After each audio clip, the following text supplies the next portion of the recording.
ಎಲ್ರಿಗೂ ನಮಸ್ಕಾರ. Sound clarity ಇದ್ದರೆ ದಯವಿಟ್ಟು ಒಂದು ಸಿಗ್ನಲ್ ಕೊಟ್ಬಿಡಿ, ಥಮ್ಸ್ ಅಪ್ ಮಾಡಿ, ಸೌಂಡ್ ಕ್ಲಿಯರ್ ಇದೆ ಅಂತೇಳಿ.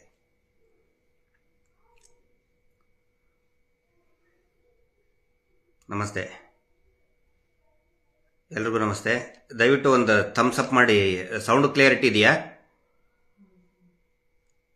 ಸೌಂಡ್ ಕ್ಲಿಯರ್ ಇದೆಯಾ? ಓಕೆ.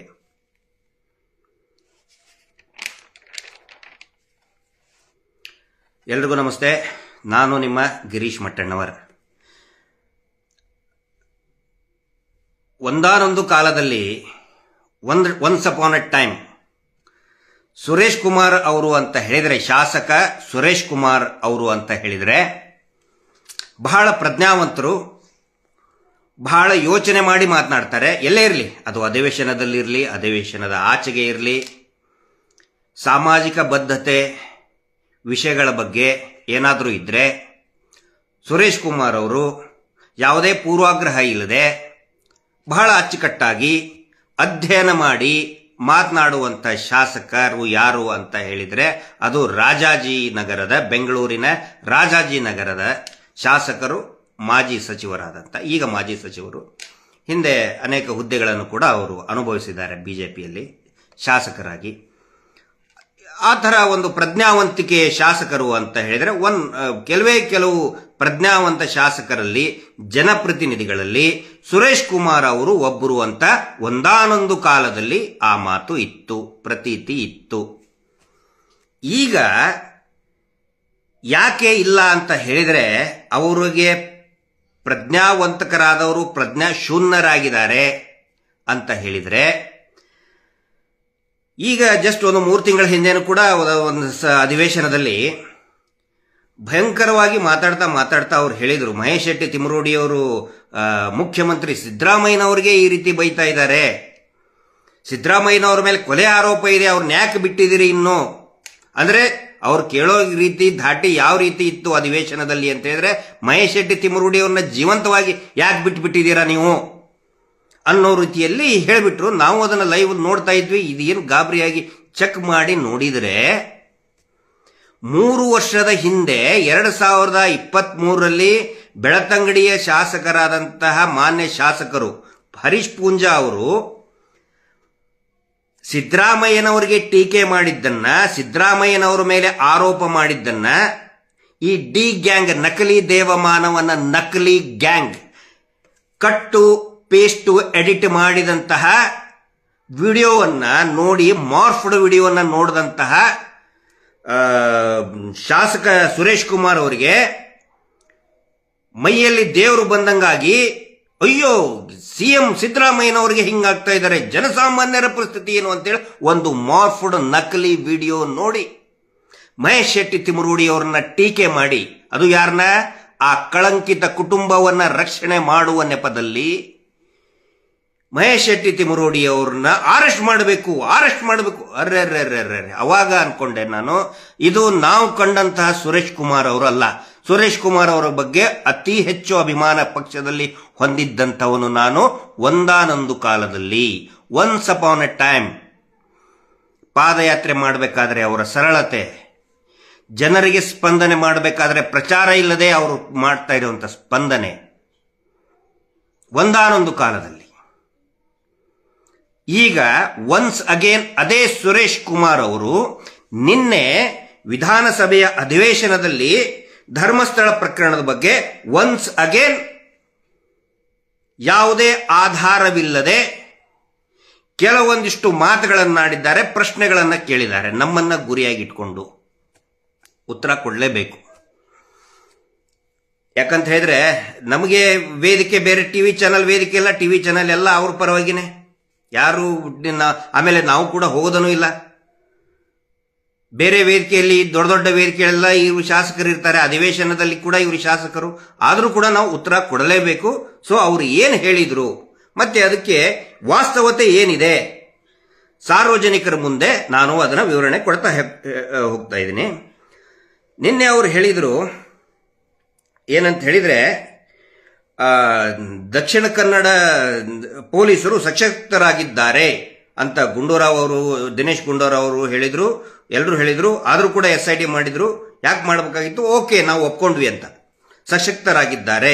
ದಕ್ಷಿಣ ಕನ್ನಡ ಜಿಲ್ಲಾ ಪೊಲೀಸರು, ವಿಶೇಷವಾಗಿ ಬೆಳ್ತಂಗಡಿ ಪೊಲೀಸರು ಏನಾದರೂ ಸಶಕ್ತರಾಗಿದ್ರೆ ಇಷ್ಟೊತ್ತಿನವರೆಗೆ ಸುರೇಶ್ ಕುಮಾರ್ ಅವರೇ, ಮಾನ್ಯ ಸುರೇಶ್ ಕುಮಾರ್ ಅವರೇ, ಇಷ್ಟೊತ್ತಿನವರೆಗೆ ಈ ಕಳಂಕಿತ ಕುಟುಂಬದ ಕೊಲೆಗಡಕರು ಜೈಲಲ್ಲಿ ಕಂಬಿ ಎಣಿಸ್ತಾ ಇದ್ದಿದ್ರು ಅಥವಾ ಗಲ್ಲಿಗೆ ಏರಿಸ್ತಾ ಇದ್ರು, ಸಶಕ್ತರಾಗಿದ್ದರೆ. ಇದು ಮೊದಲನೇ ಪಾಯಿಂಟ್ ತಿಳ್ಕೊಳ್ಳಿ. ಆನಂತರ ಹೇಳ್ತಾರೆ, ಏನು ಆಚೆ ಬಂದ್ರು, ಯಾರು? DIG MN ಅನುಚೇತ್ ಮತ್ತೆ ಸೌಮ್ಯಲತಾ IPS ಅಧಿಕಾರಿ. ಇದ್ರ ಬಗ್ಗೆ ಒಂದು ಪತ್ರಿಕೆಯಲ್ಲಿ ಈಗಾಗಲೇ ಏನೋ ಕ್ಲಾರಿಫಿಕೇಶನ್, ಬಹುಶಃ BLR ಪೋಸ್ಟ್ ನಲ್ಲಿ ಕ್ಲಾರಿಫಿಕೇಶನ್ ಕೊಟ್ಟಿದ್ದಾರೆ. ನಾನು BLR ಪೋಸ್ಟ್ ಯಾಕಂತ ಹೇಳ್ತೇನೆ ಅಂದ್ರೆ, ಬಹಳ ಖಚಿತ, ಈಗ ಸಂಬಂಧಪಟ್ಟಂತೆ ಬಹಳ ಖಚಿತತೆ ಇರುವಂತಹ ಮಾಹಿತಿಯನ್ನು ಕೊಡ್ತಾ ಬಂದಿದ್ದಾರೆ ಇದುವರೆಗೆ. DIG MN ಅನುಚೇತ್ ಸಾಹೇಬರು ಅವರು ಇದರಿಂದ ಹೊರಗಡೆ ಹೋಗಿಲ್ಲ. ನಾನು ಕೂಡ ಅಲ್ಲಿ ಇದ್ದವನೇ, ಅಂದ್ರೆ ಎನ್ಕ್ವೈರಿಗೆ ಅಟೆಂಡ್ ಆದವನೇ, ಹೊರಗಡೆ ಹೋಗಿಲ್ಲ. ಇವ್ರು ಹೇಳ್ತಾರೆ ಹೊರಗಡೆ ಹೋದ್ರು ಅಂತ ಹೇಳಿ. ಯಾವ ಆಧಾರದ ಮೇಲೆ ಹೇಳ್ತಾ ಇದ್ದಾರೆ ಸುರೇಶ್ ಕುಮಾರ್ ಅವರು? ಆನಂತರ ಸೌಮ್ಯಲತಾ ಮೇಡಮ್ ಅವರು ಕೂಡ ಹೊರಗಡೆ ಹೋಗಿದ್ದಾರೆ. ತಾಂತ್ರಿಕವಾಗಿ ಅವರು ಅಲ್ಲೇ ಇದ್ದಾರೆ. ಯಾವ ಕಾರಣಕ್ಕಾಗಿ ಅವರು ಆಕ್ಟಿವ್ ಆಗಿಲ್ಲ ಅದು ಅವರಿಗೆ SIT ತನಿಖೆ ಮಾಡೋರಿಗೆ ಗೊತ್ತು. ಬಟ್ ಆಚೆಗೆ ಬಂದ್ರು ಅಂತ ಹೇಳ್ತಾ ಇದ್ರಲ್ಲ ಸುರೇಶ್ ಕುಮಾರ್ ಅವರು. ಈ ಏನೋ ಸುಮ್ಮನೆ ಬೇರೆ ಆರ್ಡಿನರಿ ಏನೋ ಒಂದು ರೂಮರ್ಸ್ ಗಳ ಮೇಲೆ ಮಾತಾಡೋದಂಗೆ ಯಾರೋ ಹೇಳ್ಕೊಟ್ಟಂಗೆ ಮಾತಾಡೋದಲ್ಲ. ಶಾಸಕರಾದವರು ವರದಿಯನ್ನು ತಗೋಬೇಕು, ಅವರಿಗೆಲ್ಲ ರೈಟ್ಸ್ ಇದೆ ತಗೊಳ್ಳೋದಕ್ಕೆ. ಇದ್ರ ಬಗ್ಗೆ ನಾನು ಜಾಸ್ತಿ ಎಕ್ಸ್ಪ್ಲನೇಷನ್ ಕೊಡಕ್ ಹೋಗೋದಿಲ್ಲ, ಯಾರು ಇದ್ರು ಇಲ್ಲ ಅಂತಂದೇಳಿ. ಬಟ್ ಮುಖ್ಯವಾಗಿ ಅವ್ರು ಹೇಳೋದು SIT ಸ್ಟೇಟಸ್ ಏನು, ಆ ನಂತರ ಇಂಟರ್ ರಿಪೋರ್ಟ್ ವರದಿ ಎಲ್ಲಿದೆ, ಅದನ್ನ ನಾವು ಕೇಳ್ತಾ ಇದ್ದೀವಿ. ನಾನು ಸುರೇಶ್ ಕುಮಾರ್ ಅವರು ಕೇಳಿದಂತ ಎಲ್ಲವನ್ನು ಕೂಡ ನಾನು ತಿರಸ್ಕಾರ ಮಾಡ್ತಾ ಇಲ್ಲ. SIT ವರದಿ ನೋಡಿ, ಸುರೇಶ್ ಕುಮಾರ್ ಅವ್ರಿಗೆ ಗೊತ್ತಿರಲಿ, ಬೆಳತಂಗಡಿಗೆ ಒಂದು ಕಂಪ್ಲೇಂಟ್ ರಿಪೋರ್ಟ್ ಅಂತ ಕೊಟ್ರು. ನಮಗೇನು ಹೇಳ್ತಾ ಇದ್ರು?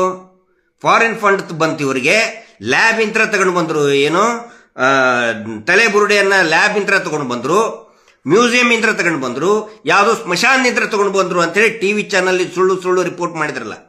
ಫಾರಿನ್ ಫಂಡ್ ಬರ್ತಾ ಇದೆ. ಇದೇ ಆರ್ ಅಶೋಕ್ ಅವರು, ತಿಮಿಂಗಲ ಇದೆ, ದೊಡ್ಡದ ಷಡ್ಯಂತ್ರ ಇದೆ. ಆ ತಿಮಿಂಗಲು ಏನಾದ್ರೂ ತೋರಿಸ್ಬೇಕಿತ್ತಲ್ಲ ಆ ಸುರೇಶ್ ಕುಮಾರ್ ಅವರೇ. ವರದಿಯನ್ನು ಆಲ್ರೆಡಿ ಕೊಟ್ಟಾಗಿದಾರಲ್ಲ, ಏನು ಕಂಪ್ಲೇಂಟ್ ರಿಪೋರ್ಟ್, ಅದರಲ್ಲಿ ಕಂಪ್ಲೇಂಟ್ ರಿಪೋರ್ಟ್ ಇನ್ನೂ ನ್ಯಾಯಾಲಯಕ್ಕೆ ಸಬ್ಮಿಟ್ ಮಾಡಿದ್ದಾರೆ. ನ್ಯಾಯಾಲಯ ಇದುವರೆಗೂ ಕೂಡ ನಮ್ಮನ್ನು ಯಾರನ್ನು ಕೂಡ ಅಕ್ಯೂಸ್ಡ್ ಮಾಡಿಲ್ಲ, ಇವತ್ತಿನವರೆಗೂ ಕೂಡ ಅಕ್ಯೂಸ್ಡ್ ಮಾಡಿಲ್ಲ. ಸುರೇಶ್ ಕುಮಾರ್ ಅವರೇ, ಗೊತ್ತಿರಲಿ ನಿಮಗೆ. ಅಧಿವೇಶನದಲ್ಲಿ ಮಾತಾಡಬೇಕಾದ್ರೆ ವರದಿಯನ್ನ, ದಾಖಲೆಗಳನ್ನ ತೆಗೆದುಕೊಂಡು ಅದನ್ನ ಅಧ್ಯಯನ ಮಾಡಿ ಮಾತಾಡಬೇಕು ಸುರೇಶ್ ಕುಮಾರ್ ಅವರು. ಆನಂತರ ಧರ್ಮಸ್ಥಳಕ್ಕೆ ಅಪಚಾರ ಬರುವ ಹಾಗೆ, ಆಮೇಲೆ ಧರ್ಮಸ್ಥಳದ ಮೇಲಿರುವಂತಹ ನಂಬಿಕೆಯನ್ನ ಛಿದ್ರ ಮಾಡ್ತಾ ಇದ್ದಾರೆ. ಯಾರು ಮಾಡ್ತಾ ಇದ್ದಾರೆ ಅದನ್ನ? ನಮಗೂ ಕುತೂಹಲ ಇದೆ. ಯಾರು ಮಾಡ್ತಾ ಇದ್ದಾರೆ? ತೋರ್ಸ್ರಿ ಅದನ್ನ. ನಂಬಿಕೆ ಛಿದ್ರ ಬರೋ ಹಾಗೆ ಯಾರು ಮಾಡ್ತಾ ಇದ್ದಾರೆ? ಏನಾದ್ರೂ ದಾಖಲೆ ಇದೆಯಾ? ನಾವೇನಾದ್ರೂ ಮಾಡ್ತಾ ಇದ್ರೆ ತೋರಿಸಿ ಅದನ್ನ. ಕೊಲೆ ಮಾಡೋದ್ರಿಂದ ನಂಬಿಕೆ ಛಿದ್ರ ಆಗುತ್ತೋ ಅಥವಾ ನ್ಯಾಯ ಕೇಳೋದ್ರಿಂದ ನಂಬಿಕೆ ಛಿದ್ರ ಆಗುತ್ತೋ? ಧರ್ಮಸ್ಥಳಕ್ಕೆ ಅಂಟಿದ ಕಳಂಕ ಹಾಗೆ ಇರಬೇಕಾ ಅಂತ ಕೇಳ್ತೀರಾ? ಧರ್ಮಸ್ಥಳಕ್ಕೆ ಕಳಂಕ ಅಂಟಿಸಿದವ್ರು ಯಾರು? ಕಳಂಕ ಇರುವುದು ಕುಟುಂಬದ ಮೇಲೆ. ಆ ಕುಟುಂಬದ, ಪ್ರಭಾವಿ ಕುಟುಂಬದ ಮೇಲೆ. ಯಾವ ಕುಟುಂಬವನ್ನು ನಾವು ರಕ್ಷಣೆ ಮಾಡೋದಕ್ಕೆ ನೀವು ಹಗಲಿರಲು ಪ್ರಯತ್ನ ಮಾಡ್ತಾ ಇದ್ದೀರಲ್ಲ ಸುರೇಶ್ ಕುಮಾರ್ ಅವರೇ, ಆ ಕುಟುಂಬದ ಮೇಲೆ ಕಳಂಕ ಇರುವುದು. ಆನೆ ಮಾವುತನ ಪ್ರಕರಣದಲ್ಲಿ ಸ್ವತಃ ಅವರ ಹೆಸರು, ಅಣ್ಣ ತಮ್ಮ ಬ್ರದರ್ಸ್, ದಣಿ ಬ್ರದರ್ಸ್ ಇದ್ದಾರೆ, ಅವರ ಹೆಸರನ್ನ ಹೇಳಿಯೇ ದೂರು ಕೊಟ್ಟಿರುವುದು SP ಅವರಿಗೆ. ಇವ್ರು ಕೊಟ್ಟಂತೆ ಪೊಲೀಸ್ ಸ್ಟೇಷನ್ ಅಲ್ಲಿ ಕಂಪ್ಲೇಂಟೇ ತಗೊಳ್ಳಲ್ಲ. ಆ ಸತ್ತ ನಾರಾಯಣ ಮತ್ತು ಯಮುನಾಳ ಸಂಬಂಧಿಕರು, ಹೆಂಡತಿ ಮತ್ತು ಮಕ್ಕಳು ಕೊಟ್ಟಂತಹ ದೂರನ್ನ ತೆಗೆದುಕೊಳ್ಳೋದಿಲ್ಲ, SP ಗೆ ಕೊಡ್ತಾರೆ. ಇವರದೇ, ನೀವು ಯಾರ ರಕ್ಷಣೆ ಮಾಡ್ತಾ ಇದ್ರಲ್ಲ ಸುರೇಶ್ ಕುಮಾರ್ ಅವರೇ, ಅವರದೇ ಹೆಸರನ್ನ ಹಾಕಿ ಇಂಥವರಿಂದನೇ ನನ್ನ ಗಂಡನ ಮತ್ತು ಗಂಡನ ತಂಗಿಯ ಕೊಲೆಯಾಗಿದೆ, ಇವರೇ ಕಾರಣರಿದ್ದಾರೆ ಅಂತ ಹೇಳಿದ್ರು ಕೂಡ ದೂರನ್ನ ದಾಖಲೆ ಮಾಡಲಿಲ್ಲ. ಕಳಂಕ ಇರೋದು ಯಾರ ಮೇಲೆ? ದೇವಸ್ಥಾನದ ಮೇಲೆನಾ? ಕಳಂಕ ಇರೋದು ಆ ಕುಟುಂಬದ ಮೇಲೆ. ಪದ್ಮಲತಾ ಪ್ರಕರಣದಲ್ಲಿ ಅದೇ ಕುಟುಂಬದ ಮತ್ತೊಬ್ಬರು ಮನೆ ಅವರು ತೀರ್ಕೊಂಡ್ರು, ಪ್ರಭಾಕರ್ ಅಂತ ಹೇಳಿ, ಪ್ರಭಾಕರ್ ಜೈನ್, ಅವರೇ ಪ್ರಾಂಶುಪಾಲರಾದವರು, ಅವರ ಕಾರಿನಲ್ಲಿನೇ ಕೂರಿಸ್ಕೊಂಡು ಹೋಗಿದ್ರು ಅಂತೇಳಿ ಅವರ ಆ ಸತ್ತ ಮಗು ಪದ್ಮಲತಾಳ ತಂದೆ ಹೇಳ್ತಾರ್ರಿ ಸುರೇಶ್ ಕುಮಾರ್ ಅವರೇ. ಕಳಂಕ ಇದು ಆ ಕುಟುಂಬದ ಮೇಲೆ. ಆ ಕುಟುಂಬದ ಮೇಲೆ ಇರ್ತಕ್ಕಂತಹ ಕಳಂಕವನ್ನ ನೀವು ಸುರೇಶ್ ಕುಮಾರ್ ಅವರೇ, ಹಿರಿಯರಾದಂತ ಸುರೇಶ್ ಕುಮಾರ್ ಅವರೇ, ಯಾಕೆ ದೇವಸ್ಥಾನಕ್ಕೆ ಆ ಕಳಂಕವನ್ನು ಅಂಟಿಸ್ತಾ ಇದ್ರಿ ನೀವು? ಅದು ಅಧಿವೇಶನದಲ್ಲಿ ಯಾಕೆ ಹಿಂದೂ ಧರ್ಮಕ್ಕೆ, ಹಿಂದೂ ದೇವಸ್ಥಾನಕ್ಕೆ ಕಳಂಕ ತರ್ತಾ ಇದ್ದೀರಿ? ನಾವು ಯಾರು ಕೂಡ ದೇವಸ್ಥಾನಕ್ಕೆ ಇದುವರೆಗೂ ಕಳಂಕ ಬರುವಂತ ಒಂದೇ ಒಂದು ಮಾತಾಡಲಿಲ್ಲ. ಯಾಕಂತ ಹೇಳಿದ್ರೆ ನಾವು ಭಕ್ತರು, ಅಲ್ಲಿ ಸತ್ತಂತವ್ರು ಎಲ್ಲರೂ ಕೂಡ ಹಿಂದೂ ಭಕ್ತರೇ. ಸೌಜನ್ಯ ಪ್ರಕರಣದ ಕೂಡ ಕಳಂಕ ಸಂಪೂರ್ಣವಾಗಿ ಆ ಕುಟುಂಬದ ಮೇಲೇನೆ ಇದೆ. ಪ್ರಭಾವಿ ಕುಟುಂಬದ ಮೇಲೇನೆ ಕಳಂಕ ಇರುವುದು. ಆ ಕುಟುಂಬದ ಮೇಲೆ ಇರ್ತಕ್ಕಂತಹ ಕಳಂಕವನ್ನ ದೇವಸ್ಥಾನಕ್ಕೆ ಯಾಕೆ ಅಂಟಿಸ್ತಾ ಇದ್ದೀರಿ ಸುರೇಶ್ ಕುಮಾರ್ ಅವರೇ ನೀವು? ದೇವಸ್ಥಾನಕ್ಕೆ ಕಳಂಕ ಮಾಡ್ತಾ ಇರೋರು ಯಾರು? ಆಮೇಲೆ ಇನ್ನೊಂದು ಹೇಳ್ತೀರಿ ನೀವು, ನಾವೆಲ್ಲರೂ ಕೂಡ ಸ್ವಾಗತ ಮಾಡಿಬಿಟ್ವಿ, SIT ಆಗಿಬಿಡ್ತು. ಎಲ್ಲಿ ಸ್ವಾಗತ ಮಾಡಿದ್ರಿ ನೀವು? ಕುಣ್ಕೊಂತ ಹೋದ್ರಿ ಎಲ್ಲಿ? ಧರ್ಮ ರಕ್ಷಣೆ ಯಾತ್ರೆ ಅಂತ ಹೇಳಿ. ಯಾವ ಧರ್ಮ ರೀ? ಅಲ್ಲಿ ಸತ್ತು, ಅತ್ಯಾಚಾರ ಆಗಿ ಸತ್ತು ಇನ್ನೂ ಅನೇಕ ಹೆಣಗಳು ಬಿದ್ದಿದೆ ಲಾಜಿಂಗ್ ನಲ್ಲಿ. Crime number 111/2009, crime number 306/2010 lodge ನಲ್ಲಿನೇ ಹೆಣ ಬಿದ್ದಿದೆ. ಅಪರಿಚಿತ ಹುಡುಗಿ ಶವ ಅಂತ ಹೇಳ್ತಾರೆ, ಕೊಲೆ ಅಂತ 302 ಹೇಳ್ತಾರೆ. ತನಿಖೆನೇ ಆಗ್ಲಿಲ್ಲ. ಆಸಿಡ್ ಹಾಕಿ ಸತ್ತ ಮೇಲೆ ಆಸಿಡ್ ಹಾಕ್ತಾರೆ, ಅದು ಕೂಡ ತನಿಖೆಯಲ್ಲಿದೆ. ಆದರೆ ಅಪರಿಚಿತರು ಅಂದ್ರೆ ಏನು, ಕೊಲೆಗಡಕರು ನಾಪತ್ತೆ. ಯಾರ ಮೇಲಿದೆ ಕಳಂಕ? ದೇವಸ್ಥಾನದ ಮೇಲೆ ಕಳಂಕನ? ಯಾವ ಹಿಂದುತ್ವರೇ ಇದು ಸುರೇಶ್ ಕುಮಾರ್ ಅವರೇ? ಸತ್ತಂತವ್ರು ಎಲ್ಲರೂ ಕೂಡ ಹಿಂದೂ ಧರ್ಮದವರೇ. ಯಾವ ಹಿಂದುತ್ವ ನಿಮ್ದು? ಸತ್ತಂತವ್ರಿಗೆ ನ್ಯಾಯ ಕೇಳಿದ್ರೆ ದೇವಸ್ಥಾನಕ್ಕೆ ಕಳಂಕ ಅಂತಿದ್ದೀರಿ. ಯಾವ ಸೀಮೆ ಹಿಂದುತ್ವ ನಿಮ್ದು? ನೀವು ಬರೆದಿದ್ದೆ ಹಿಂದುತ್ವ ಅಲ್ಲ. ಅರ್ಥ ಮಾಡ್ಕೋಬೇಕು. ಪ್ರಜ್ಞಾವಂತರು ಅಂತ ಹೆಸರು ಮಾಡಿದವ್ರು ನೀವು ಸುರೇಶ್ ಕುಮಾರ್ ಅವರೇ. ಯಾವ ಸೀಮೆ ಹಿಂದುತ್ವ ನಿಮ್ದು? ನೂರಾರು ಜನ ಹೆಣ್ಮಕ್ಳು ಪ್ರಾಣ ಕಳ್ಕೊಂಡಿದ್ದಾರಲ್ಲಿ, ಪುರುಷರು ಪ್ರಾಣ ಕಳ್ಕೊಂಡಿದ್ದಾರೆ. ಪಂಚಾಯಿತಿ ಮತ್ತು ಪೊಲೀಸ್ ದಾಖಲೆ ಮುಖಾಂತರನೇ ಹೇಳ್ತಾ ಇದ್ದೀನಿ ನಾನು. ನಿಮಗೆ ಸಂಯಮ ಇದ್ರೆ, ಪ್ರಜ್ಞೆ ಇದ್ರೆ, ಪೇಷನ್ಸ್ ಇದ್ರೆ ದಾಖಲೆಗಳನ್ನು ತರಿಸ್ಕೋಬೇಕಾಗಿತ್ತು. SIT ಅಂದ್ರೆ ದಾಖಲೆ ತೆಗೆದುಕೊಳ್ಳುವಂತ ಎಲ್ಲಾ ಅಧಿಕಾರಿಗಳು ಅಧಿಕಾರ, ಹಕ್ಕು ಶಾಸಕರಿಗೆ ಇರುತ್ತೆ. ತರಿಸ್ಕೊಳ್ಳಿ ನೀವು.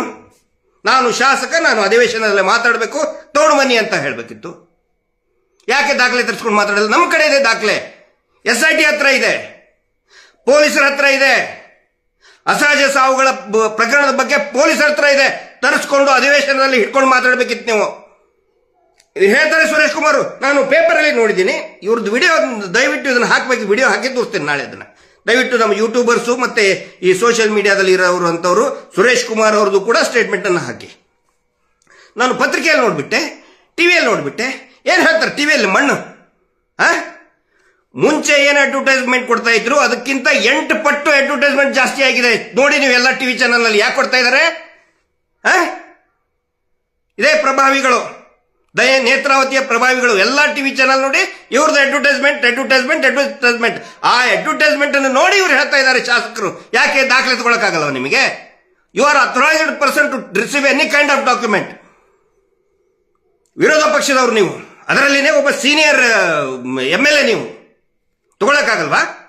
ಪತ್ರಿಕೆಯಲ್ಲಿ ನೋಡಿದೆ. ಏನ್ ಹೇಳ್ತದೆ ಪತ್ರಿಕೆಯಲ್ಲಿ? ಮಹೇಶ್ ಶೆಟ್ಟಿ ತಿಮ್ಮರು ನಮಗೆ ಒಂದು ನೋಟಿಸ್ ಕೊಟ್ರೆ ಒಂದು 10 ಸಾರಿ ಹೇಳ್ತಾರೆ ಟಿವಿ ಚಾನಲ್ ನಲ್ಲಿ, ಬೆಳಗ್ಗಿಂದ ಸಾಯಂಕಾಲ. ಸುಳ್ಳು ಬಂಧನ ಅಂತ ಹೇಳ್ತಾರೆ. ಅದನ್ನ ನೋಡ್ಕೊಂಡು ನೀವು ಅಧಿವೇಶನದಲ್ಲಿ ಮಾತಾಡ್ತೀರಾ? ನೀವು ವಾಸ್ತವ ದಾಖಲೆ ತೆಗೆದುಕೊಂಡು ಮಾತಾಡಬೇಕಾಗಿತ್ತು. ಅದೇ ಧರ್ಮಸ್ಥಳದ ಮೇಲೆ ಕಳಂಕ ಅನ್ನೋದು ಯಾವನಾದ್ರೂ ಒಬ್ಬರು ಧರ್ಮಸ್ಥಳಕ್ಕೆ ಕಳಂಕ ತಂದಿದ್ರೆ ಆ ಕುಟುಂಬನೇ. ಕೊಲೆ ಮಾಡಿದವರಿಂದ ಕಳಂಕ ಬಂದಿದೆ ಹೊರತು ನೊಂದವರಿಂದ ಕಳಂಕ ಬಂದಿಲ್ಲ. ನ್ಯಾಯ ಕೇಳೋದ್ರಿಂದ ಕಳಂಕ ಬಂದಿಲ್ಲ. ಅದು ಸುರೇಶ್ ಕುಮಾರ್ ಅವರಿಗೆ ಗೊತ್ತಿರಲಿ. ಆನಂತರ ಸುಪ್ರೀಂ ಕೋರ್ಟ್ ಬಗ್ಗೆ ಹೇಳ್ತೀರಿ. ಎಷ್ಟು ದಾರಿ ತಪ್ಪಿಸ್ತಾ ಇದ್ದಾರೆ ಸುರೇಶ್ ಕುಮಾರ್ ಅವರು ಮತ್ತು ಅವ್ರ ಇಡೀ ಈ ಡಿ ಗ್ಯಾಂಗ್, ನಕಲಿ ದೇವ ಮಾನವನ ಗ್ಯಾಂಗ್ ಎಷ್ಟು ನೀಟಾಗಿ ದಾರಿ ತಪ್ಪಿಸ್ತಾ ಇದ್ದಾರೆ ಅಂತ ಹೇಳಿದ್ರೆ, ಅದರಲ್ಲಿ ಅವರು ಹೇಳಿದ್ದಾರೆ ದಿಸ್ ಇಸ್ PIL ಪೈಸಾ ವಸೂಲಿ ಲಿಟಿಗೇಷನ್ ಅಂತೇಳಿ. ಯಾವುದೇ PIL ರಿಜೆಕ್ಟ್ ಮಾಡಬೇಕಾದ್ರೆ ಒಂದು ಪ್ರಶ್ನೆ ಮಾಡ್ತಾ ಇದ್ದಾರೆ. ಇದಕ್ಕೂ ಕೂಡ ಪ್ರಶ್ನೆ ಮಾಡಿದ್ದಾರೆ. ಇದು ಏನು ಪಬ್ಲಿಸಿಟಿ ಇಂಟ್ರೆಸ್ಟ್ ಲಿಟಿಗೇಷನ್ನ, ಪೈಸಾ ವಸೂಲಿ ಲಿಟಿಗೇಷನ್ನ, ಲಾಸ್ಟಿಗೆ ಇದನ್ನ ಅದು ಒಂದು ಜನರಲ್ ಆಗಿಬಿಟ್ಟಿದೆ ಈಗ. ಆದರೆ ಅದೇ ಸುಪ್ರೀಂ ಕೋರ್ಟಿನ ಆದೇಶದಲ್ಲಿ ಅಥವಾ ಒಪಿನಿಯನ್ ನಲ್ಲಿ, ಆದೇಶ ಅಲ್ಲ ಒಂದು ಒಪಿನಿಯನ್ ನಲ್ಲಿ ಇದೆ, ನೀವು ಅಲ್ಲಿ ಯಾಕೆ ಸ್ಥಳೀಯ ಪೊಲೀಸ್ ಸ್ಟೇಷನ್ ನಲ್ಲಿ ದೂರು ಕೊಡಲಿಲ್ಲ, ಯಾಕೆ ದೂರು ಕೊಡಲಿಲ್ಲ ಅಂತ ಪ್ರಶ್ನೆ ಮಾಡಿದ್ದಾರೆ. ನ್ಯಾಯಾಲಯಕ್ಕೆ, ಅಲ್ಲಿ ಸ್ಥಳೀಯ ನ್ಯಾಯಾಲಯಕ್ಕೆ ಯಾಕೆ ಅವನನ್ನು ಒಪ್ಪಿಸಲಿಲ್ಲ ಅಂದ್ರೆ ಏನೋ 164 ಸ್ಟೇಟ್ಮೆಂಟ್ ಯಾಕೆ ಕೊಡಲಿಲ್ಲ ಅಂದ್ರೆ ಈಗ 183 BNSS ನಲ್ಲಿ ಯಾಕೆ ಕೊಡಲಿಲ್ಲ, ಆನಂತರ ವಿಟ್ನೆಸ್ ಪ್ರೊಟೆಕ್ಷನ್ ಯಾಕೆ ತಗೊಂಡಿಲ್ಲ ಆ ವ್ಯಕ್ತಿಗೆ ಅಂತೇಳಿ ಇದೇ ಸುಪ್ರೀಂ ಕೋರ್ಟ್ ನೀವು ಯಾವ್ದನ್ನ ಹಿಡ್ಕೊಂಡು ಹೇಳ್ತಾ ಇದ್ರಲ್ಲ ನೀವು, ಪೈಸಾ ವಸೂಲ್ ಇಂಟ್ರೆಸ್ಟ್ ಲಿಟಿಗೇಷನ್ ಅಂತ ಹೇಳಿ, ಅದೇ ವರದಿ ಸುಪ್ರೀಂ ಕೋರ್ಟಿನ ಒಪಿನಿಯನ್ ನಲ್ಲಿ ಇದೆ.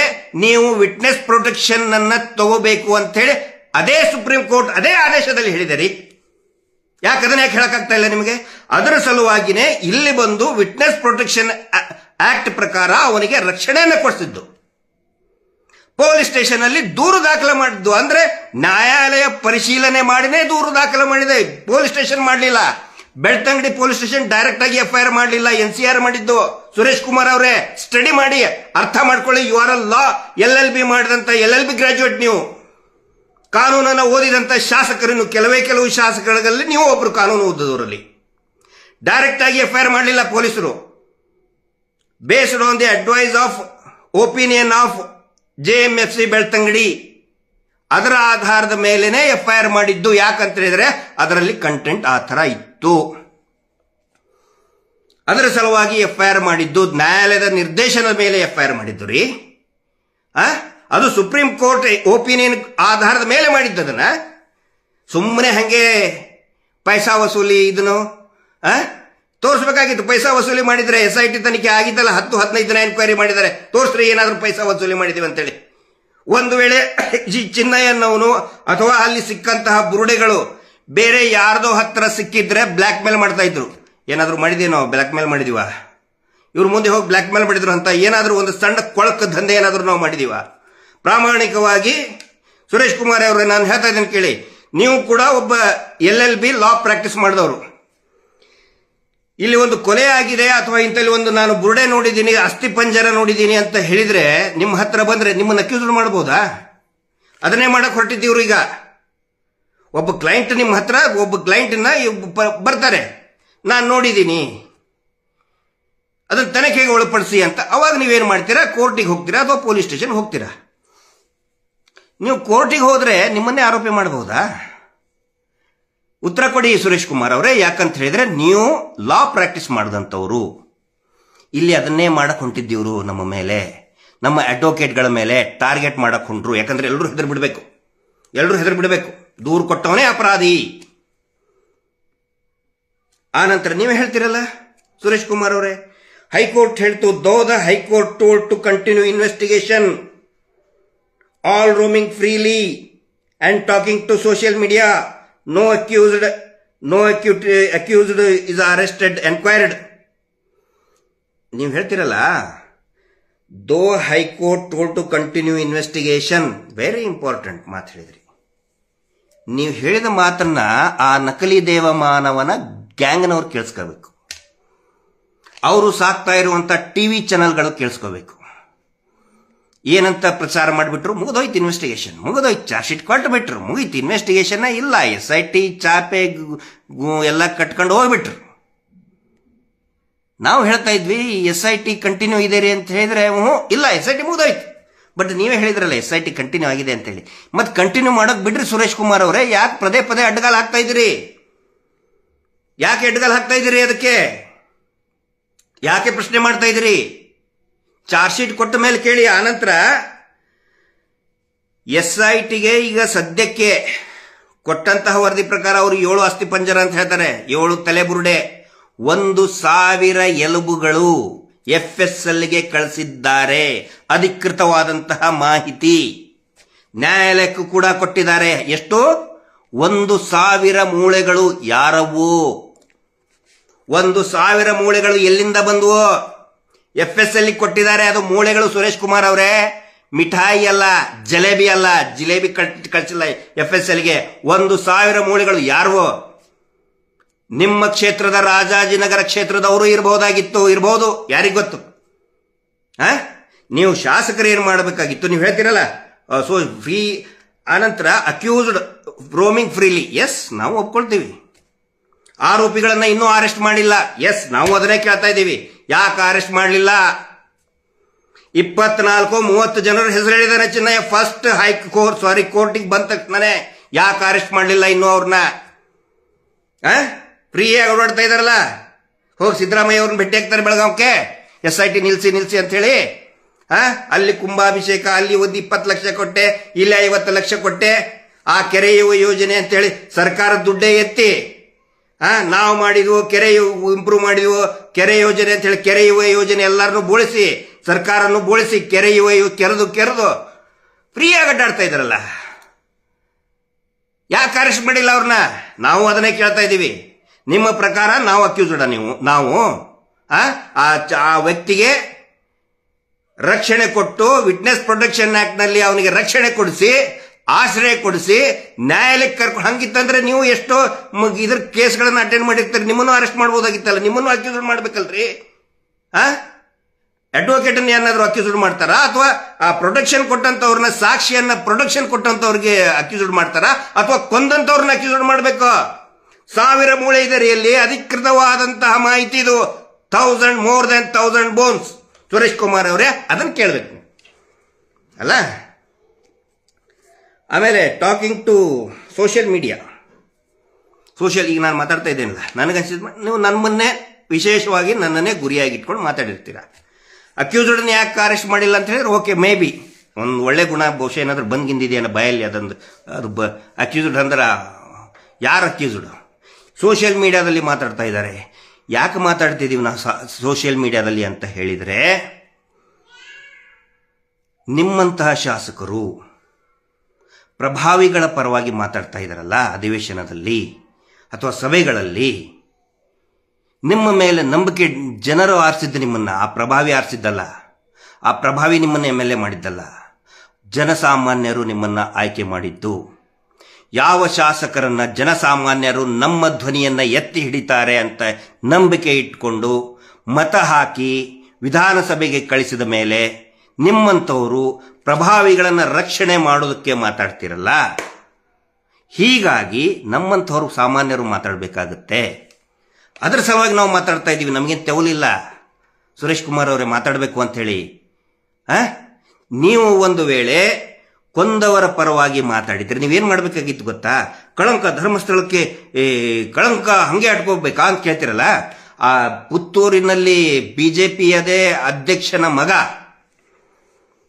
ಪಾಪ ಒಂದು ಹುಡುಗಿಯನ್ನ ಬಸರು ಮಾಡಿ ಗರ್ಭಿಣಿ ಮಾಡಿ ಪಾಪ ಅದು ಮದುವೆ ಆಗಿ ಅಂತ ಗೋಗರ್ದ್ರು ಕೂಡ, ಪಂಚಾಯತಿಯಾಗಿ ಎಲ್ಲರೂ ಮದುವೆ ಮಾಡ್ರಿ ಅಂತ ಕೇಳಿದ್ರು ಕೂಡ ಆ ಹೆಣ್ಣು ಮಗು ಮದುವೆ ಆಗ್ಲಾರ್ದನೆ, ತಂದೆ ಇಲ್ಲದನೇ ಜನ್ಮ ಕೊಡ್ತಲ್ರಿ ಆ ಹೆಣ್ಮಗಳು. ಆ ಹೆಣ್ಮಗಳು ಇನ್ನೂ ಕಳಂಕ ಇಟ್ಕೊಂಡು ಅಡ್ಡಾಡ್ಬೇಕಾ ಅಂತ ಕೇಳಬೇಕಾಗಿತ್ತು. ನೀವು ಕೇಳಲ್ಲ. ಹೇಳೋದಕ್ಕೆ ಹಿಂದೂ ನಾಯಕರು ಅಂತ ಹೇಳಕತ್ತೀರಿ ನೀವು. ಹಿಂದೂ ನಾಯಕರು ಅಂತ ಬೊಗಳೆ ಬಿಡೋನು ಯಾವನು ಮಾತಾಡ್ತಾ ಇಲ್ಲ ಆ ವಿಷಯದ ಬಗ್ಗೆ. ಸತ್ತಂತವ್ರು ಎಲ್ಲರೂ ಕೂಡ ಹಿಂದೂ ಹೆಣ್ಮಕ್ಕಳಲ್ಲೇ, ನೀವು ಯಾರು ಮಾತಾಡ್ತಾ ಇಲ್ಲ. ಅದರ ಸಲುವಾಗಿ ಸೋಷಿಯಲ್ ಮೀಡಿಯಾದಲ್ಲಿ ಮಾತಾಡ್ತಾ ಇದ್ದೀವಿ. ಸುರೇಶ್ ಕುಮಾರ್ ಅವರೇ, ಯಾಕೆ ಜನ್ಜಿ ಇವತ್ತು ಉಗ್ರವಾಗಿದ್ದಾರೆ? ಕಂಡಲ್ಲಿ ಜಗತ್ತಿನ ಬೇರೆ ಬೇರೆ ಭಾಗಗಳಲ್ಲಿ ಜನ್ಜಿ ಜನರೇಷನ್ ಎದ್ದು ನಿಂತಿದೆ ಅಂತ ಹೇಳಿದ್ರೆ, ಯಾರು ಜನಸಾಮಾನ್ಯರ ಪರವಾಗಿ ಮಾತಾಡಬೇಕು, ಯಾರು ಅಸಹಾಯಕರ ಪರವಾಗಿ ಧ್ವನಿಯಾಗಬೇಕು, ಅವರೆಲ್ಲ ಕರಪ್ಟ್ ಆಗಿದಾರಲ್ಲ, ಅವರೆಲ್ಲ ಏನು ಪ್ರಭಾವಿಗಳ ಪರವಾಗಿನೇ ಮಾತಾಡ್ತಾ ಇದ್ದಾರೆ. ಅದರ ಸಲುವಾಗಿ ಇವತ್ತು ಜನ್ಜಿ ಜನರೇಷನ್ ಎದ್ದು ನಿಂತಾ ಇದೆ. ನೀವು ಜನ್ಜಿ ಜನರೇಷನ್ಗೆ ಪ್ರವೋಕ್ ಮಾಡ್ತಾ ಇದ್ದೀರಾ ಸುರೇಶ್ ಕುಮಾರ್ ಅವರೇ.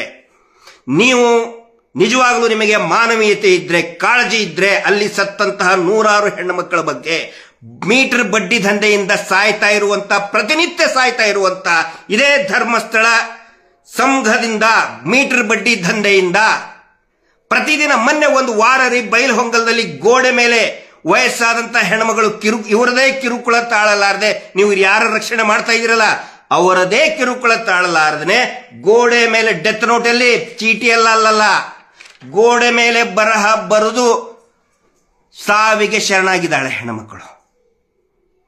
ಊರೇ ಬಿಟ್ಟು ಹೋಗಿದ್ದಾರೆ. ನನ್ನಂತವ್ರ ಪರವಾಗಿ ಮಾತಾಡ್ಬೇಕು ಸುರೇಶ್ ಕುಮಾರ್, ನನ್ನಂತವ್ರ ಪರವಾಗಿ ಮಾತಾಡ್ಬೇಕು. ಕೊಂದಂತವ್ರ ಪರವಾಗಿ ನೀವು ಮಾತಾಡ್ತಿರಲ್ಲ, ಅದ್ರ ಸಲುವಾಗಿ ಸೋಷಿಯಲ್ ಮೀಡಿಯಾದಲ್ಲಿ ನಮ್ಮಂತವ್ರು ಸಾಮಾನ್ಯರು ಮಾತಾಡ್ತೀವಿ ನಾವು. ನಿಮಗೇನು ಚುಚ್ಚುತ್ತೈತೆ? ಕಚ್ಚಾ ಕಚ್ಚಾ ಕಚ್ಚಾ ನಿಮಗೇನು ಚುಚ್ಚುತ್ತೈತೆ ನಾವು ಮಾತಾಡಿದ್ರೆ? ನೀವು ಮಾತಾಡಿದ್ರೆ ನಾವ್ಯಾಕೆ ಮಾತಾಡ್ಬೇಕಾಗಿತ್ತು ಸೋಷಿಯಲ್ ಮೀಡಿಯಾದಲ್ಲಿ? ನೀವು ಅಧಿವೇಶನದಲ್ಲಿ ನಿಂತ್ಕೊಂಡು ಕೊಂದವರಿಗೆ ಶಿಕ್ಷೆ ಆಗಲಿ ಅಂತ ಹೇಳಿ ಒಂದು ಮಾತು ಕೇಳಕ್ ಒಂದು ಮಾತು ಬರಲಿಲ್ಲ ನಿಮ್ಗೆ ಇದುವರೆಗೂ ಕೂಡ. ಆನೆ ಮಾವತನ ಕೊಲೆಯಾಗಿ ಡಬಲ್ ಮರ್ಡರ್ ಆಗಿ ಅದು ಕೂಡ 13 ವರ್ಷ ಆಯ್ತು, ಒಂದು ಮಾತು ಬರಲಿಲ್ಲ. ಸೌಜನ್ಯ ಕೊಲೆಯಾಗಿ 13 ವರ್ಷ ಆಯ್ತು. ಸುರೇಶ್ ಕುಮಾರ್ ಅವರೇ, ನಿಮ್ಮ ಕ್ಷೇತ್ರದಲ್ಲಿ ಒಕ್ಕಲಿಗರಿಲ್ವಾ? ವೇದವಲ್ಲಿ ಲಿಂಗಾಯತರು ನಿಮ್ಮ ಕ್ಷೇತ್ರದಲ್ಲಿ ಲಿಂಗಾಯತರು ಇಲ್ವಾ? ಸಾಫಲ್ಯ ಲಿಂಗಾಯತರು ಇಲ್ವಾ ನಿಮ್ಮ ಕ್ಷೇತ್ರದಲ್ಲಿ? ಲಿಂಗಾಯತರು ಇಲ್ವಾ? ಪದ್ಮಲದ ಬ್ಯಾಕ್ವರ್ಡ್ ಕ್ಲಾಸ್ನವರು ನಿಮ್ಮ ಕ್ಷೇತ್ರದಲ್ಲಿ ಬ್ಯಾಕ್ವರ್ಡ್ ಇಲ್ವಾ? ಬೇರೆಯವರು ಯಾರ್ದು ಬೇಕಿಲ್ವಾ? ಧರ್ಮಸ್ಥಳದಲ್ಲಿ ಇನ್ನೂ ಒಂದು ಹೆಜ್ಜೆ ಮುಂದೆ ಹೋಗಿ ಹೇಳ್ತೇನೆ, ಮುಂಚೆ ಇದ್ದಿದ್ದೆಲ್ಲ ಬ್ರಾಹ್ಮಣರೇ, ಸ್ಥಾನಿಕ ಬ್ರಾಹ್ಮಣರಿಗೆ ಇತಿಹಾಸ ನೋಡಿ, ನೀವು ಇತಿಹಾಸ ಓದಿ. ನೀವು ಬ್ರಾಹ್ಮಣರನ್ನೇ ಕೊಂದು ಓಡಿಸಿದವರು. ಕೃಷ್ಣ ಭಟ್ರದ ಕಥೆ ಇದೆ ನೋಡಿ, ಕೇಳಿ. ಕೃಷ್ಣ ಭಟ್ರನ್ನ ಹೆಂಗ ಕೊಂದ್ರು ಇವರು, ವಿಷ ಕೊಟ್ಟು ಹೆಂಗ್ ತಂದ್ರು ಅಂತೇಳಿ. ನೀವು ಬ್ರಾಹ್ಮಣರಲ್ವಾ? ನಿಮಗೆ ನ್ಯಾಯ ಬೇಕಾಗಿಲ್ವಾ? ನಾ ಜಾತಿ ಯಾಕೆ ತರ್ತಾ ಇದ್ದೀನಿ ಅಂತ ಹೇಳಿದ್ರೆ, ರಾಜಕೀಯ ಕ್ಷೇತ್ರ MLA ಅಂತ ಹೇಳಿದ್ರೆ ಚುನಾವಣೆಯಲ್ಲಿ ಜಾತಿಯನ್ನ ಇಟ್ಕೊಂಡೇ ನೀವು ಲೆಕ್ಕಾಚಾರ ಹಾಕೋದು, ಚುನಾವಣೆ ಮಾಡೋದು. ಅದರ ಸಲುವಾಗಿ ನಾನು ಕೇಳ್ತಾ ಇದ್ದೀನಿ, ಯಾಕೆ ಒಕ್ಕಲಿಗರು ಓಟ್ ಬೇಡ ಸುರೇಶ್ ಕುಮಾರ್ ಅವರೇ? ನಿಮಗೇನಾದ್ರೂ ಪ್ರಜ್ಞೆ ಇದ್ರೆ ನೀವು ಹೇಳಬೇಕಾಗಿತ್ತು, ಧರ್ಮಸ್ಥಳದಲ್ಲಿ ಇಷ್ಟು ಜನ ಕಾಣೆಯಾಗಿದ್ದಾರೆ, ಇಷ್ಟು ಅಪರಿಚಿತ ತಲೆಬುರುಡೆಗಳು ಸಿಕ್ಕಿದೆ. ನಮ್ಮ ಕ್ಷೇತ್ರದಲ್ಲಿ ಯಾರಾದರೂ ಕಾಣೆಯಾಗಿದ್ದಲ್ಲಿ, ರಾಜಾಜಿನಗರದಲ್ಲಿ ಕಾಣೆಯಾಗಿದ್ದಲ್ಲಿ ದಯವಿಟ್ಟು ನನಗೆ ಬಂದು ಮಾಹಿತಿ ಕೊಡಿ, ನಾನು SITಗೆ ಹೇಳಿ ತನಿಖೆ ಮಾಡ್ತೀನಿ ಅಂತ ಹೇಳಿದ್ರೆ ಅವಾಗ ಶಾಬಾಷ್ ಸುರೇಶ್ ಕುಮಾರ್ ವೆರಿ ಗುಡ್ ಅಂತ ಎಲ್ಲರೂ ಹೆಮ್ಮೆಯಿಂದ ಹೇಳ್ತಾ ಇದ್ರು ನಿಮಗೆ. ಅದು ಬಿಟ್ಟು ಆ ಕೊಲೆಗಡಕರನ್ನ, ಆ ಮೀಟರ್ ಬಡ್ಡಿ ದಂಧೆ ಮಾಡೋರ ಪರವಾಗಿ ನಿಂತ್ಕೊಂಡು ಮಾತಾಡ್ತಿರಲ್ಲ, ನಿಮಗೆ ಯಾವ ಸೀಮೆ ಹಿಂದುತ್ವ ರೀ ನಿಮ್ದು? ಯಾವ ಸೀಮೆ ಲೀಡರ್ ನೀವು? ಶೇಮ್. ಗಡಿಪಾರು ಆಗಿ ಆ ವ್ಯಕ್ತಿ, ಆದಂತ ವ್ಯಕ್ತಿ ಚಳ್ಳೆ ಹಣ್ಣು ತಿನ್ನಿಸ್ತಾ ಇದ್ದಾನೆ ಪೊಲೀಸರಿಗೆ. ಇವತ್ತು 11 ಗಂಟೆ 12 ಗಂಟೆಗೆ ಅವರಿಗೆ 2ನೇ ಸಾರಿ ಹೈಕೋರ್ಟಲ್ಲಿ ರಿಲೀಫ್ ಸಿಕ್ಕಿದೆ. ಯಾರಿಗೆ? ಆ ವ್ಯಕ್ತಿ ಅಂತ ಹೇಳಿದ್ರಲ್ಲ, ಯಾಕೆ ನಾಚಿಕೆನಾ ಹೆಸರು ತಗೊಳಕ್ಕೆ? ಮಹೇಶ್ ಶೆಟ್ಟಿ ತಿಮರೋಡಿ, ಹಿಂದುತ್ವದ ನಾಯಕ, ನೈಜ ನಾಯಕ. ಸುರೇಶ್ ಕುಮಾರ್ ಅವರ ನಿಮ್ಮ ಮನೆಯಲ್ಲೂ ಕೂಡ RSS ಸಂಸ್ಥಾಪಕರ ಫೋಟೋ ಇರ್ಲಿಕ್ಕಿಲ್ಲ. ನಾನು ನೋಡಿಲ್ಲ, 2-3 ಸರಿ ಬಂದಿದ್ದೀನಿ ಆತ್ಮೀಯರಾಗಿದ್ದಾಗ. ನಿಮ್ಮ ಮನೆಯಲ್ಲೂ ಕೂಡ ಸಂಘದ ಹಿರಿಯರ ಫೋಟೋ ಇರ್ಲಿಕ್ಕಿಲ್ಲ. ಆದರೆ ಮಹೇಶ್ ಶೆಟ್ಟಿ ತಿಮರೋಡಿ ಅವರ ಮನೆಯಲ್ಲಿ ಇವತ್ತಿಗೂ ಕೂಡ ಎಂಟ್ರನ್ಸ್ಗೆ ದೊಡ್ಡ ಹಾಲಲ್ಲಿನೇ ಸಾಲ್ಕ ಸಂಘದ ಪ್ರಮುಖರ ಹೆಸರು ಫೋಟೋ ಹಾಕೊಂಡಿದ್ದಾರೆ. ಅವ್ರ ಹೆಸರು ತಗೊಳಕ್ ಯಾಕ್ರಿ ನಾಚಿಕೆ ನಿಮಗೆ ಸುರೇಶ್ ಕುಮಾರ್ ಅವರೇ? ಮಹೇಶ್ ಶೆಟ್ಟಿ ತಿಮರೋಡಿ ಅವರ ಹೆಸರು ತಗೊಳಕ್ ನಾಚಿಕೆನಾ? ಯಾವ ಬಿಜೆಪಿ ಶಾಸಕರ ಮನೆಯಲ್ಲಿ ಸಂಘದ ಸಂಸ್ಥಾಪಕರು, ಆನಂತರ ನಿರಂತರ 3-4 ಸರಸಂಘ ಚಾಲಕರ ಫೋಟೋ ಯಾವ ಬಿಜೆಪಿ ನಾಯಕನ ಮನೆಯಲ್ಲಿದೆ? ಆ ರೆಡ್ಡಿ ಜನಾರ್ದನ್ ರೆಡ್ಡಿ ಮನೆಯಲ್ಲಿದೆಯಾ? ರೀಲ್ಸ್ ಮಾಡ್ತಾರೆ ಕರಿ ಟೋಪಿ ಹಾಕೊಂಡು ಇದೆಯಾ? ಯಾವ ನಾಯಕರ ಮನೆಯಲ್ಲಿದೆ? ನಾನು ಕೂಡ ಎಷ್ಟೋ ಸಾರಿ ಹೇಳಿದೆ ಅವರಿಗೆ, ಸರ್ ಯಾಕ್ರಿ ಹಾಕ್ದಿರಿ ಇದನ್ನ ಅಂತೇಳಿ. ಯಾಕೆ ಇಲ್ಲ, ನಾನು ಹಾಕೋನೆ. ಅಷ್ಟು ಕಟ್ಟರ್ ಸಂಘದಿಂದ ಬಂದಂಥವ್ರು ನಾವಲ್ಲ ಬಿಡಿ. ನಾನು ಒಂದು ಸಾರಿ ನಾನು ಕೂಡ ಸಂಘದ ಶಿಕ್ಷಣ ನನಗೂ ಆಗಿದೆ. ಆದರೆ ಮಹೇಶ್ ಶೆಟ್ಟಿ ತಿಮರೋಡಿ ಅವ್ರಿಗಿರುವಷ್ಟು ಕಟ್ಟರ್ವಾದಿ ನಾನು ಖಂಡಿತ ಅಲ್ಲ. ಆದರೆ ಅವರು ವ್ರತ ರೀತಿಯಾಗಿ ಮಾಡ್ತಾ ಇದ್ದಾರೆ ಹಿಂದುತ್ವ ಅಂತ ಹೇಳಿ. ಅವ್ರ ಹೆಸರು ತಗೊಳಕ್ ಯಾಕೆ ನಾಚಿಕೆ ಏನ್ರಿ ನಿಮಗೆ ಸುರೇಶ್ ಕುಮಾರ್ ಅವರೇ? ಗಡೀಪಾರವಾದಂತಹ ವ್ಯಕ್ತಿ ಪೊಲೀಸರಿಗೆ ಚಳ್ಳೆ ಹಣ್ಣು ತಿನ್ನಿಸ್ತಾ ಇದ್ದಾನಲ್ರಿ ಅಂತ ಕೇಳ್ತಿರಲ್ಲ. ಹೈಕೋರ್ಟ್ನಲ್ಲಿ ಇವತ್ತು ಮಹೇಶ್ ಶೆಟ್ಟಿ ತಿಮರೋಡಿ ಅವರಿಗೆ 2ನೇ ಸಾರಿ ರಿಲೀಫ್, ಅಂದ್ರೆ ಗಡೀಪಾರುವ ಆದೇಶ ಮಾಡಿದ್ದೇ ಕ್ರಮಬದ್ಧವಾಗಿಲ್ಲ ಅಂತೇಳಿ 2 ಸಾರಿ ಹೇಳಿದೆ ಹೈಕೋರ್ಟ್. 2ನೇ ಸಾರಿ ಇದು. 1ನೇ ಸಾರಿ ಆಯ್ತು ನೀವು ಮಾಡೋದಾದ್ರೆ ಕರೆಕ್ಟ್ ಆಗಿ ಮಾಡಿ ಅಂತ ಹೇಳ್ತಾರೆ, ಮತ್ತೆ 2ನೇ ಸಾರಿ ನಾವು ಗಡೀಪಾರು. ನಿಜವಾಗಿ ನೀವೆಲ್ಲರೂ ಸೇರಿ ಮಹೇಶ್ ಶೆಟ್ಟಿ ತಿಮ್ಮನಗೌಡಿ ಅವರು ಬೆಂಬಲಕ್ಕೆ ನಿಂತ್ಕೋಬೇಕಾಗಿತ್ತು ನೀವು. ಎರಡನೇ ಸಾರಿ ಮತ್ತೆ ಹೇಳಿದೆ, ಇವತ್ತು ಕೂಡ ಹೈಕೋರ್ಟ್ ಹೇಳಿದೆ, ಕ್ರಮಬದ್ಧವಾಗಿ ಮಾಡಿಲ್ಲ ಅಂತ ಮತ್ತೆ ಹೇಳಿದೆ. ಮಹೇಶ್ ಶೆಟ್ಟಿ ಚಳ್ಳೆ ಹಣ್ಣ ತಿನ್ನಿಸಿದ್ರಾ? ನಿಮಗೆ ಪೊಲೀಸರಿಗೆ ಚಳ್ಳೆ ಹಣ್ಣು ತಿನ್ನಿಸಿದ್ರಾ? ಈ ಮತ್ತು ದಣಿಗಳು ಇಷ್ಟು ವರ್ಷದಿಂದ ಚಳ್ಳೆ ಹಣ್ಣಲ್ಲ, ಕಲ್ಲಂಗಡಿ ಹಣ್ಣು, ಪಪ್ಪಾಳೆ ಹಣ್ಣು, ಆಮೇಲೆ ಇನ್ನೇ ಡ್ರ್ಯಾಗನ್ ಫ್ರೂಟ್, ಕಿವಿ ಫ್ರೂಟ್ ತಿನ್ನಿಸಿ ಮತ್ತೆ ಕಿವಿಗೆ ಹೂ ಇಟ್ಟಿದಾರಲ್ಲ ಪೊಲೀಸರಿಗೆ. ಎಲ್ಲಾ ಕೊಲೆಯಲ್ಲಿ ಕೂಡ ಪರಾರಿಯಾಗಿ ಯಾವ್ದಾವುದೋ ಅಮಾಯಕರನ್ನ ಸೇರಿಸಿ ಅವ್ರಿಗೆ ಶಿಕ್ಷೆ ಕೊಡಿಸಿ ಪಪ್ಪಾಳೆ ಹಣ್ಣು ತಿನ್ನಿಸಿದ್ರು, ಕಲ್ಲಂಗಡಿ ಹಣ್ಣು ತಿನ್ನಿಸಿದ್ರು, ಕಿವಿ ಫ್ರೂಟ್ ತಿನ್ನಿಸಿದ್ರು, ಕಿವಿ ಮೇಲೆ ಹೂನು ಇಟ್ರು, ಪೊಲೀಸರಿಗೆ ಇಟ್ರು, ಸರ್ಕಾರಕ್ಕೂ ಇಟ್ರು. ಈ ಕೊಲೆಗಡಿಕ ಕುಟುಂಬ ಇವರು ಗಡಿಪಾರಾದಾಗ ಎಲ್ಲೋ ಒಂದ್ ಕಡೆ ಆರಾಮಾಗಿದ್ರೆ ಚಳ್ಳೆ ಹಣ್ಣು ತಿನ್ನಿಸಿದ್ರು. ನಾಚಿಕೆ ಆಗಲ್ವೇನ್ರಿ ನಿಮಗೆ? ಯಾರ ಪರವಾಗಿ ಮಾತಾಡ್ತಾ ಇದ್ದೀರಿ? ನಿಮ್ಮ ಬಗ್ಗೆ ಎಷ್ಟೋ ಗೌರವ ಇಟ್ಕೊಂಡವ್ರು ನಾವು. ನೀವು ಮಾತಾಡೋದು ಕೇಳಿದ್ರೆ ನಾನು ಒಬ್ಬನೇ ಅಲ್ಲ, ಅನೇಕ ಜನ ನಿಮ್ಮ ಬಗ್ಗೆ ಗೌರವ ಇಟ್ಕೊಂಡಂತವ್ರು ಇವರ ಸುರೇಶ್ ಕುಮಾರ್ ಓ ಅಂತ ಇದ್ದಾರೆ. ಯಾಕೆ ಹಿಂಗಾದ್ರಿ? ಅಂದ್ರೆ ಈ ಏನು ಬಡ್ಡಿ ದಂಧೆಯಲ್ಲಿ ನಿಮ್ದೇನಾದ್ರೂ ಪಾತ್ರ, ನಿಮ್ದೇನಾದ್ರೂ ಪ್ರಸಾದ ಇದೆಯಾ ಅಲ್ಲಿ? ಸಂಶಯ ಬರ್ತಾ ಇದೆ ನಮಗೆ. ಯಾಕಂದ್ರೆ ಹೇಳ್ತಾ ಇದ್ದಾರೆ, ಯಾಕಂದ್ರೆ ನೀವು ಬಹಳಷ್ಟು ಪ್ರಸಾದ ತಗೊಂಡಿದ್ದೀರಿ ಹಿಂದೆ ಒಂದು ಆ ಕಾಲದಲ್ಲಿ ಅಂತ ಹೇಳಿ. ನಾನು ನೇರವಾಗಿ ಆರೋಪ ಮಾಡ್ತಾ ಇಲ್ಲ. ಯಾಕಂತ ಹೇಳಿದ್ರೆ ಈ ಸಂಘದ ಬಡ್ಡಿ ಮೀಟರ್ ಬಡ್ಡಿ ದಂಧೆ ಅಂತ ಹೇಳಿದ್ರೆ ಸ್ವಿಸ್ ಬ್ಯಾಂಕ್ ಆಗಿದೆ. ಭಾರತದಲ್ಲಿರುವಂತಹ ಅನೇಕ ರಾಜಕಾರಣಿಗಳಿಗೆ, ದೊಡ್ಡ ದೊಡ್ಡ ಅಧಿಕಾರಿಗಳಿಗೆ ಸ್ವಿಸ್ ಬ್ಯಾಂಕ್ ಕಪ್ಪು ಹಣವನ್ನ ಇನ್ವೆಸ್ಟ್ ಮಾಡುವಂತಹ, ಶೇಖರಣೆ ಮಾಡುವಂತಹ ಒಂದು ಕೇಂದ್ರನೇ ಈ ಮೀಟರ್ ಬಡ್ಡಿ ದಂಧೆ. ನಿಮ್ದೇನಾದ್ರೂ ಪ್ರಸಾದ ಅದರಲ್ಲಿ ಇದೆಯೇನೋ? ಮತ್ತೆ ಯಾಕಂದ್ರೆ ಎಲ್ಲರಿಗೂ ಹೇಳ್ಬಿಟ್ಟಾರ ಅವರು, ನೀವು ನನ್ನ ರಕ್ಷಣೆ ಮಾಡಿದ್ರೆ ಮಾತ್ರ ವಾಪಸ್ ನಿಮಗೆ, ಇಲ್ಲ ತಂದ್ರೆ ಇಲ್ಲ. ಮುಳುಗ್ತು, ನನ್ನ ಹಡಗ ಮುಳುಗ್ತಂದ್ರೆ ನೀವು ಮುಳುಗಿದ್ರಿ ಅಂತೇಳಿ ಆ ಸಂಶಯ ನಮಗೂ ಬರ್ತಾ ಇದೆ. ವಿಚಾರ ಮಾಡಿ ಮಾತಾಡಿ. ಲಕ್ಷಾಂತರ ಜನ, ಸುರೇಶ್ ಕುಮಾರ್ ಅವರು ಇರ್ಬೋದು ಅಥವಾ ಇನ್ನು ಯಾವುದೇ ಶಾಸಕರು ಇರ್ಬೋದು, ಯಾವುದೇ ಜನಪ್ರತಿನಿಧಿಗಳಿರ್ಬೋದು, ಮಾತಾಡಬೇಕಾದ್ರೆ ಯೋಚನೆ ಮಾಡಿ ಮಾತಾಡಿ. ಈ ಕೊಲೆಗಡ ಕುಟುಂಬಕ್ಕೆ ಏನಾದರೂ ಶಿಕ್ಷೆ ಆದರೆ ಇಡೀ ರಾಜ್ಯ ಸಂಭ್ರಮ ಪಡ್ತದೆ. ಪ್ರತಿಯೊಂದು ಮನೆಯಲ್ಲಿ ಕೂಡ ದೀಪ ಬೆಳಗಿ ಸಂಭ್ರಮ ಪಡ್ತಾರೆ. ಅದು ರಾಜ್ಯ ಸರ್ಕಾರಕ್ಕೆ ಗೊತ್ತಿರಲಿ. ಇವ್ರು ಏನ್ ಮಾಡ್ತಾ ಇದ್ದಾರೆ ಗೊತ್ತಾ? ಈಗ ಇಂಥ ಸುರೇಶ್ ಕುಮಾರ್ ಅವರು ಆಮೇಲೆ ಇನ್ನೊಂದಿಷ್ಟು ಲೀಡರ್ಗಳನ್ನ ಇಟ್ಕೊಂಡು ಸೆನ್ಸಿಟೈಸ್ ಮಾಡಿ ಏನೋ ಧರ್ಮಸ್ಥಳಕ್ಕೆ SIT ತನಿಖೆ ಮಾಡಿದ್ರೇ ಧರ್ಮಸ್ಥಳಕ್ಕೆ ಅಪಚಾರ, ಕೊಲೆಗಡಕರನ್ನ ಹಿಡಿದ್ರೇ ಧರ್ಮಸ್ಥಳಕ್ಕೆ ಕಳಂಕ ಅನ್ನುವಂತಹ ಒಂದು ಮಾನಸಿಕತೆಯನ್ನ ಮಾರಾಟ ಮಾಡ್ತಾ ಇದ್ದಾರೆ, ಜನರಿಗೆ ಅಂಟಿಸ್ತಾ ಇದ್ದಾರೆ. ಧರ್ಮಸ್ಥಳಕ್ಕೆ ಯಾವನು ಯಾಕೆ ಹಿಡ್ಕೊಂಡು ಬರ್ರಿ, ಅವನು ಯಾವನು ಧರ್ಮಸ್ಥಳಕ್ಕೆ ಕಳಂಕ ಮಾಡಿದವನು ನಾವು ನೋಡ್ತೀವಿ, ನಾವೇ ಕೇಸ್ ಹಾಕ್ತೀವಿ ಅವನ ಮೇಲೆ. ಯಾವನ್ರಿ ಅವನು ಧರ್ಮಸ್ಥಳಕ್ಕೆ ಕಳಂಕ ಅಂಟಿಸವನು? ಕಳಂಕ ಇರೋದು ಆ ಕುಟುಂಬದ ಮೇಲೆ. ಇವ್ರು ಏನ್ ಮಾಡ್ತಾ ಇದ್ದಾರೆ ಅಧಿವೇಶನದಲ್ಲಿ, ನಾನು ನೋಡ್ತಾ ಇದ್ದೀನಿ, ಇದು ನಿರಂತರ 3ನೇ ಅಧಿವೇಶನ. SIT ಇದನ್ನ ಆದ್ಮೇಲೆ ಮತ್ತು ಬೇಕು ಅಂತಲೇ ಅದನ್ನ ಜಾರಿಗೆ ತರೋದು. 3ನೇ ಅಧಿವೇಶನ ಇದು. ನಿರಂತರವಾಗಿ ಬೇಕು ಅಂತಲೇ ಅದನ್ನ ಪ್ರವೋಕ್ ಮಾಡೋದು. ಅಯ್ಯೋ ತನಿಖೆ ಮಾಡಿಬಿಟ್ರೆ ಒಂದು ಧರ್ಮಸ್ಥಳಕ್ಕೆ ಅಪಚಾರ ಅಂತ ಹೇಳಿ ಅಯ್ಯೋ ಭಕ್ತರು ಇದನ್ನಾಗ್ಬಿಡ್ತಾರೆ. ಪ್ರತಿಯೊಬ್ಬ ಭಕ್ತರು ಕೂಡ ಖುಷಿ ಪಡ್ತಾರೆ, ಸಂಭ್ರಮ ಪಡ್ತಾರೆ. ಈ ಕೊಲೆಗಡಕ ಕುಟುಂಬವನ್ನ ಅರೆಸ್ಟ್ ಮಾಡಿ ಒಳಗಡೆ ಹಾಕಿದ್ರೆ ಲಕ್ಷಾಂತರ ಕೋಟ್ಯಾಂತರ ಭಕ್ತರು, ಕರ್ನಾಟಕ ರಾಜ್ಯ ದೇಶಾದ್ಯಂತ ಇರುವಂತ ವಿದೇಶದಲ್ಲಿ ಇರ್ತಕ್ಕಂಥ ಪ್ರತಿಯೊಬ್ಬ ಭಕ್ತರು ಕೂಡ ಖುಷಿಯಿಂದ ಸಂಭ್ರಮ ಪಡ್ತಾರೆ ಈ ಕೊಲೆಗಡಕರನ್ನ ಒಳಗಡೆ ಹಾಕಿದ್ರೆ. ಗೊತ್ತಿರಲಿ ಎಲ್ರಿಗೂ, ಈ ಸಂಚು ನಡೆಯೋದಿಲ್ಲ. ಸರ್ಕಾರಕ್ಕೂ ಕೂಡ ಗೊತ್ತಿರಲಿ. ಒಂದು ವೇಳೆ ಇದನ್ನೇನಾದ್ರೂ SITಯನ್ನ ಇವರೇನೋ ಪ್ರಶ್ನೆ ಮಾಡ್ತಾ ಇದ್ದಾರೆ, ತನಿಖೆ ನಿಂತುಬಿಟ್ಟು ಅಂತ ಹೇಳಿದ್ರೆ ಸರ್ಕಾರಕ್ಕೂ ಕೂಡ ಅತಿ ದೊಡ್ಡ ಕಳಂಕ ಅನ್ಕೊಳ್ಳುತ್ತೆ. ನಾನು ಅದಕ್ಕೆ ಹೇಳೋದು, ತನಿಖೆ ಸಂಪೂರ್ಣವಾಗಿ ಆಗಲಿ. ವರದಿ ಏನೇನು ಕೊಟ್ಟಿದ್ದೀರಾ ಅದ್ರ ಬಹಿರಂಗ ಮಾಡಲಿ. ಹಿಂದೆ ಉಗ್ರಪ್ಪ ವರದಿ ಅದನ್ನು ಕೂಡ ಮುಚ್ಚಿಟ್ಕೊಂಡ್ಬಿಟ್ರು, CBI ವರದಿ ಅದನ್ನು ಕೂಡ ಮುಚ್ಚಿಟ್ಕೊಂಡ್ಬಿಟ್ರು ಸೌಜನ್ಯ ಪ್ರಕರಣದಲ್ಲಿ. ಈಗ ಈ ವರದಿಯನ್ನ ಯಾಕೆ ಮುಚ್ಚಿಟ್ಕೊಳ್ತಾ ಇದ್ದೀರಿ? ಬಹಿರಂಗ ಮಾಡಿ ಅಂತ ನಾವು ಕೇಳ್ತಾ ಇದ್ದೀವಿ ಅದನ್ನ. ಮತ್ತೊಂದು ಪ್ರಮುಖವಾಗಿ, ಈಗ ಇವರು ಏನು ಪ್ರಭಾವಿಗಳಿದಾರಲ್ಲ, ಬಡ್ಡಿ ಪೂಜ್ಯರು, IDBI ಬ್ಯಾಂಕಿನ ಡೈರೆಕ್ಟರ್ ಕೂಡ ಆಗಿದ್ರು. ಆ ಥರ ಆಗುವಂಥ ಪ್ರಯೋಜನ ಇದೆಯಾ ಗೊತ್ತಿಲ್ಲ.